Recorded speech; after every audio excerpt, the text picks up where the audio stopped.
L'effondrement de l'Union européenne commence dans la rue et s'y achèvera. On me pose régulièrement la question, comment l'effondrement va-t-il se réaliser? Dans un régime politique à bout de souffle, c'est souvent la survenance d'une guerre, dont ils sont responsables, qui déclenche leur chute. Alors qu'elle connaît une inflation sans précédent depuis 1981 et qu'elle entre dans une crise énergétique destructrice, conséquence de ses erreurs répétées, l'Union européenne s'enfonce dans une guerre économique et la guerre militaire larvée contre la Russie. La présidente de l'Union, Ursula von der Leyen, vient encore de demander aux États membres, il y a quelques jours, d'aller toujours plus loin dans la guerre économique qui met l'Union européenne à terre, on le voit déjà depuis plusieurs mois. Est-elle folle? Mais le pire vient de commencer cet été. Bonjour les amis, c'est Pierre Maumont, content de vous retrouver sur Question Finance, la chaîne de l'économie et de la finance sans publicité. Aujourd'hui, il va être question du nouveau développement qui s'annonce décisif dans la crise globale qui frappe l'Union européenne. Sous nos yeux, les peuples se retournent contre l'Union européenne. Deux informations avant de commencer. La première, c'est que j'ai écrit un rapport de 17 pages sur les solutions pour se protéger des risques financiers et monétaires en 2022, avec la guerre économique contre la Russie, la crise de l'euro qui s'aggrave et maintenant peut-être la guerre militaire tout court qui va arriver, comme vous allez le voir dans cette vidéo. Tous les ménages devraient avoir connaissance de ces solutions. Je les mets à votre disposition gratuitement. Le lien pour y accéder est visible sous la vidéo, en tête de la partie description. La deuxième est que vous pouvez retrouver mes vidéos sur la plateforme Odyssée, toutes mes vidéos sur la plateforme Odyssée.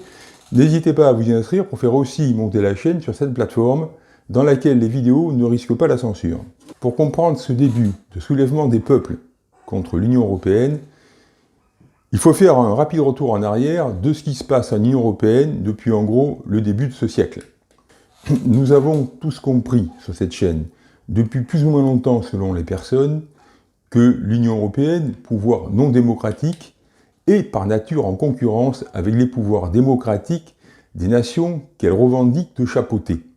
Tôt ou tard, les peuples confrontés aux conséquences du pouvoir de l'Union européenne allaient avoir à décider de se soumettre à l'Union européenne ou de démettre l'Union européenne. Aujourd'hui, l'heure de ce choix est arrivée ou est imminent. Avec la pandémie du Covid, il est apparu à tous que c'est l'Union européenne qui décidait de la politique de vaccination et passait des contrats avec les labos sur des fonds de milliards de scandales et de suspicions de corruption, pour ne pas être affirmatif.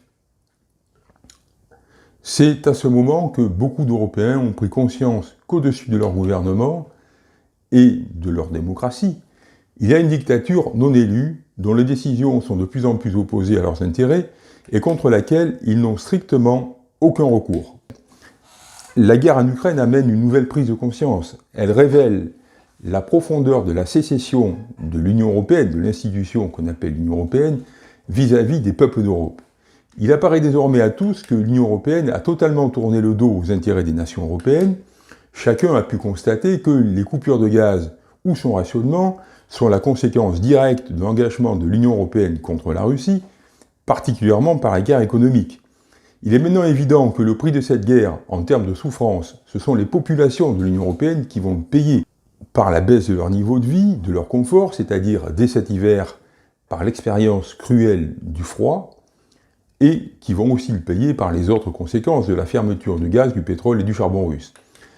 On a beau amuser à la galerie avec un narratif de la guerre façon théâtre de Guignol et Poutine dans le rôle du méchant, dont on nous fait espérer qu'il va prendre les coups de bâton, entre parenthèses, les fameux narratifs et autres éléments de langage qui sont les nouveaux synonymes d'un mot bien connu qui s'appelle les mensonges.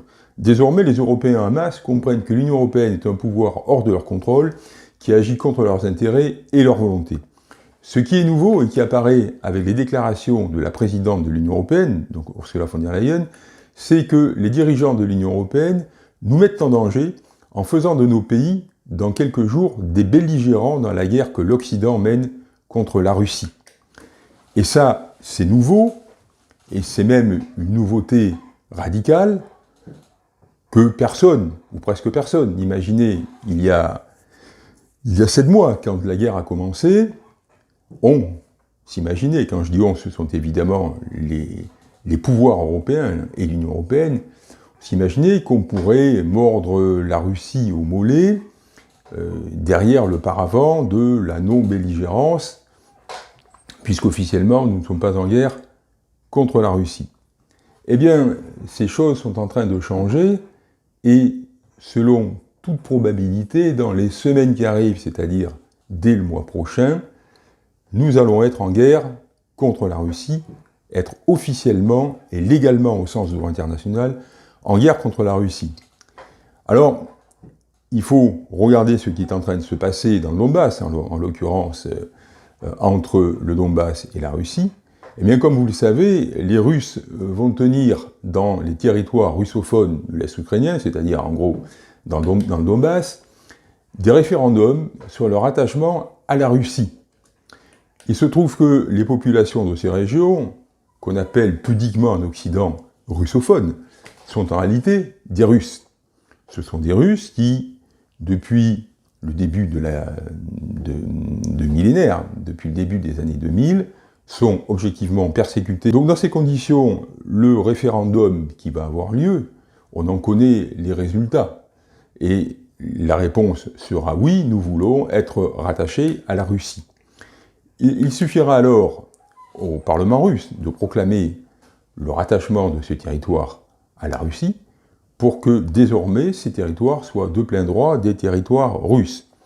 Alors évidemment, en Occident, on va le contester, on dira que le référendum n'est pas valable parce que, d'une part, ça conteste le pouvoir d'un État souverain qui est l'État ukrainien sur des régions qui font partie de cet État. D'autre part, les conditions pratiques du référendum ne sont pas sûres puisqu'il y a la guerre et que ce sont les Russes et l'armée russe qui va permettre que le référendum se déroule en gros dans le calme.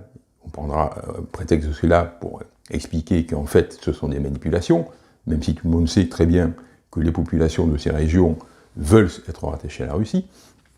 Mais les Russes, eux, n'auront que faire de ces arguties qui seront mises en avant par leurs ennemis, par des pays qui clairement leur font la guerre, même si le terme guerre n'est pour l'instant pas juridiquement valable. Donc à partir de là, les pays qui interviennent militairement en Ukraine se retrouveront du jour au lendemain, selon le droit international, en guerre contre la Russie. En guerre contre la Russie. En guerre contre la Russie.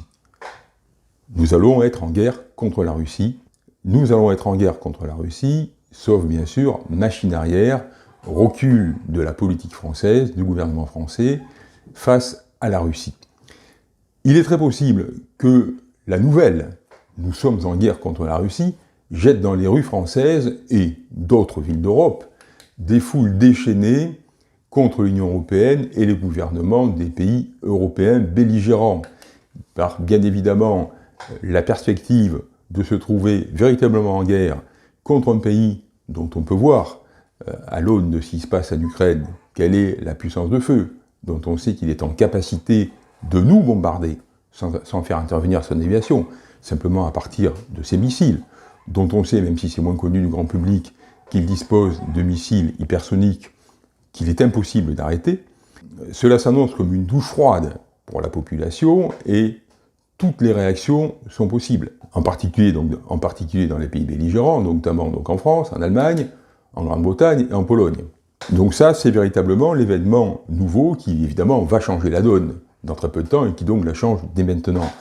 Avant même que cette perspective n'apparaisse, il semble, depuis cet été, que la chape qui bloquait l'expression populaire soit en train de sauter. Partout dans l'Union européenne, les peuples manifestent contre l'inflation ou contre, clairement, la guerre en Ukraine, pour refuser le rationnement, ou contre les décisions de Bruxelles qui les mènent à leur ruine. C'est le cas en Hollande, où les paysans dont l'Union européenne a décidé d'un trait de plume de supprimer le tiers d'entre eux, bloquent le pays particulièrement depuis l'été, et même d'ailleurs depuis le début de l'année. Les forces de l'ordre répriment leurs manifestations avec la plus grande brutalité, et sont allés, déjà par 2 fois, à ouvrir le feu sur des manifestants. Pour l'instant, il n'y a pas eu de mort. En France, le parti souverainiste de Florian Philippot, les Patriotes, a réuni le 17 septembre une foule énorme à Paris sous les leitmotifs suivants: la paix, le Frexit, la sortie de l'OTAN, le refus des rationnements et des sanctions. C'est donc une remise en cause tous azimuts des conséquences politiques, internationales et intérieures de notre appartenance à l'Union européenne. La CGT et d'autres syndicats appellent à la grève générale pour le jeudi 29 septembre, contre la réforme des retraites et d'autres choses, notamment, je crois également contre la réforme de l'indemnisation du chômage, vous avez vu serpent de mer. Enfin, ce qui est à retenir, la raison principale, c'est contre la réforme des retraites. Et contre la réforme des retraites, ça veut dire contre la volonté de l'Union européenne, puisque vous savez ou vous ne savez pas, et si vous ne le savez pas, mais il est temps d'avoir conscience de cela, que la réforme des retraites dont Emmanuel Macron s'est fait le champion, se veut le champion, n'est pas une volonté macronienne. Elle est une volonté de l'Union européenne. Elle fait partie des programmes qui sont décidés par l'Union européenne à appliquer dans tous les pays de l'Union européenne.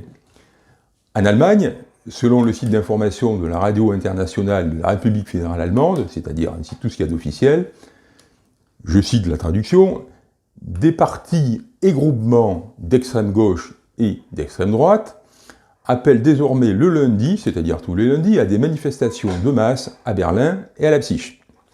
Bon, Berlin, on sait ce que c'est. Il faut savoir que Leipzig, même si ce n'est pas la capitale, Leipzig est une ville qui, historiquement, en Allemagne, a toujours joué un rôle important dans les mouvements populaires et d'opinion allemands.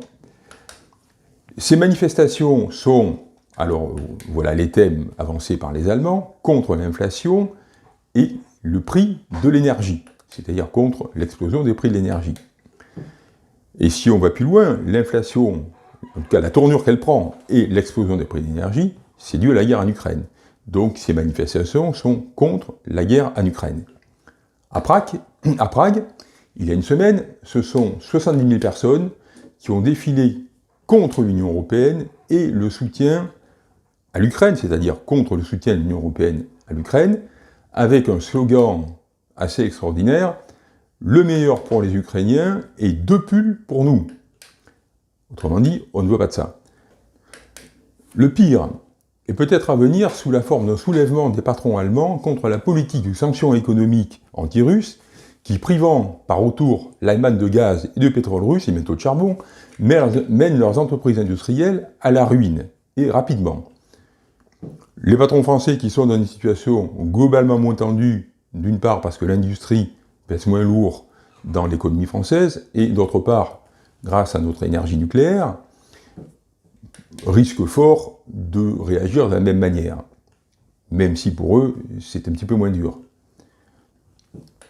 Cela dit, les entreprises qui en France utilisent du gaz, par exemple, les verreries, les papeteries, la métallurgie, il nous en reste encore un petit peu, vont fermer quand leurs contrats en cours seront renouvelés avec des prix du gaz multipliés par on ne sait pas encore. La pénurie de gaz et l'explosion des prix de l'énergie et de l'électricité a commencé à détruire les PME françaises et européennes, particulièrement allemandes. En début 2023, la moitié des PME vont devoir renouveler leur contrat d'approvisionnement arrivé à échéance.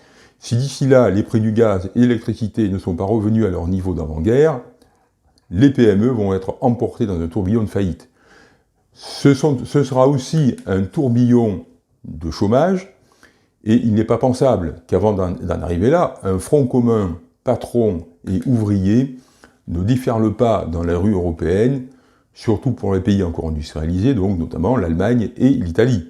La question, devant un tel bilan, devant une telle catastrophe en cours, et dont on voit qu'elle ne fait que commencer, la question que tout le monde doit se poser, et que tout le monde se pose certainement, est comment en sommes-nous arrivés là ?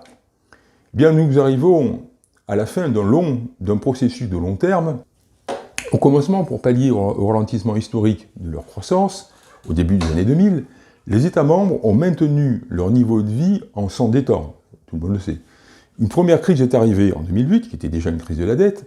On a différé l'effondrement financier en créant encore plus de dettes. Depuis, c'est la fuite en avant, c'est la BCE qui alimente le système et soutient les banques en créant toujours plus de monnaie, en particulier depuis 2015. C'est la planche à billets sous un autre nom.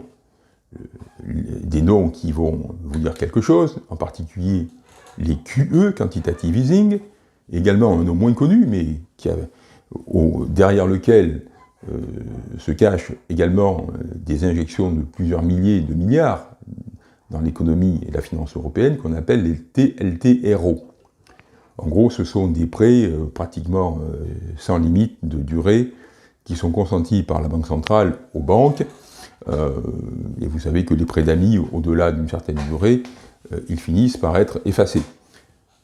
Donc c'est vraiment la planche à billets. Dans cette planche à billets, l'inflation est apparue, d'abord sur les actifs financiers, on le sait bien, et également sur l'immobilier. Également, on l'a constaté. L'énergie.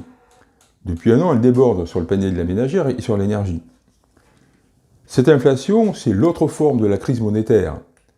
Notre monnaie perd son pouvoir d'achat parce qu'elle est de plus en plus de la fausse monnaie, c'est-à-dire créée sans création de richesse concomitante. Nous entrons, sous toute apparence, maintenant dans l'étape ultime. La Banque centrale européenne n'a pas d'autre outil que la création monétaire pour empêcher la crise économique provoquée par la guerre du gaz et pour empêcher également de mettre les populations dans la rue, tout du moins pour essayer. Bon, l'idée de cette planche à billets, c'est toujours de distribuer de l'argent. Vous ne pouvez pas payer vos factures d'électricité, voilà de l'argent. Vous êtes patron, vous ne pouvez plus faire face à tel type de dépenses parce que, du fait des embargos que l'on subit de la Russie, vous êtes obligé d'importer d'ailleurs beaucoup plus cher, voilà de l'argent. Bien, tout ça c'est l'argent magique.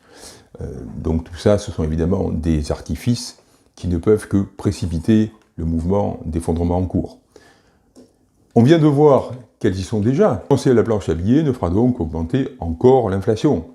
Même remède, même conséquence. L'Union européenne est sur le toboggan de la faillite. Mais ce processus passera par la case troubles sociaux avant l'effondrement. Ce qui se passe à la lumière de ce qui commence à se passer dans les rues des villes européennes, on le comprend. En résumé, le cycle ouvert avec la mondialisation,